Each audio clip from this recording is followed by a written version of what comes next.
great object. I wouldn't mind one of those. Hmm? I wouldn't mind having one of those in my kitchen. It's a Oh, great object, isn't I think it? we have them in the shop.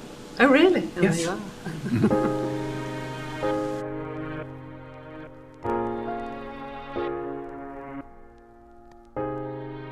So we have here two objects. One, a dish rack by Marc Newson, which was made by Magis in Italy out of plastic. And then a washing bowl by Ole Jensen, who's a Danish designer. So can you imagine two more different objects and design approaches? I know. You've got the sort of Northern European here, and then the sort of wonderful chic Italian plastic that was so important right through from the 60s onwards, really, and he's picking up on that, isn't he? Yeah. But I think it's also really wonderful when you see how it opens up and the wonderful sort of little green nipples on here and this almost pop psychedelic effect It's that a you pop get. object, isn't it? Very much, Yeah. very much. That bright red. And then the tray, which will catch the water so it doesn't go in the sink, and yet it still has four nice little feet that lift it up and No, it does the make job. it work. It's very, very functional, but it's so much more as well, isn't it? It's that wonderful use of coloured plastic. Which goes back to Cartel and all those companies. It's very, very reminiscent of things that people like Magistretti were doing with their chairs and things in the 60s Yeah. as well. Yeah. So yeah. I think it's interesting with Newsom going back and sort of looking Yeah.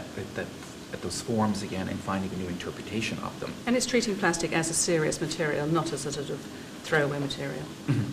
But it's so elegant when you feel it. You know, It's beautifully made. The finish is absolutely perfect, isn't it? the sort of gloss finish, Mm. and then the sort of two cups that come up where you can put cutlery or Knives and whatever. forks. Yep. No, it's a beautiful object. And I think also the Jensen is quite wonderful too. When you think that he's taking something like rubber Yeah.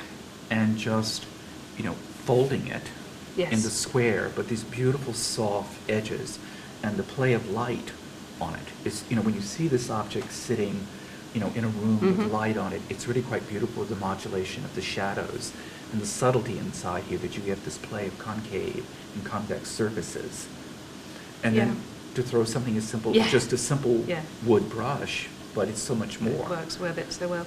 I think what's so interesting is that Denmark, counter to Italy, where we think of sort of sumptuous plastics, is so much more at home with wood and natural materials, and yet those values have been taken and put into something like this, using something that's not traditionally Danish as a material or as a colour, but still has the values. And as you say, this has still got that sort of simple, humanist, Scandinavian simplicity to it that it's there as well. But even to the point, I think when you look at the shaping of the bristles, that they're a cone and they come perfectly out of the sort of, Yeah.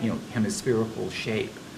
So you can just imagine somebody carving this beautiful little brush or Indeed. turning it on a Indeed. lathe. It's got a sort of vernacular feel as well, which also feeds into Danish work. I think. Yeah.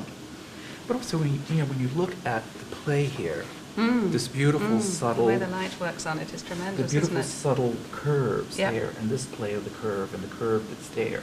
And yet it's a kind of fun object as well. There's a kind of hot throwaway feel to it, as well as that sort of late modernist quality, I think. It's quite ambiguous object, I think. Mhm.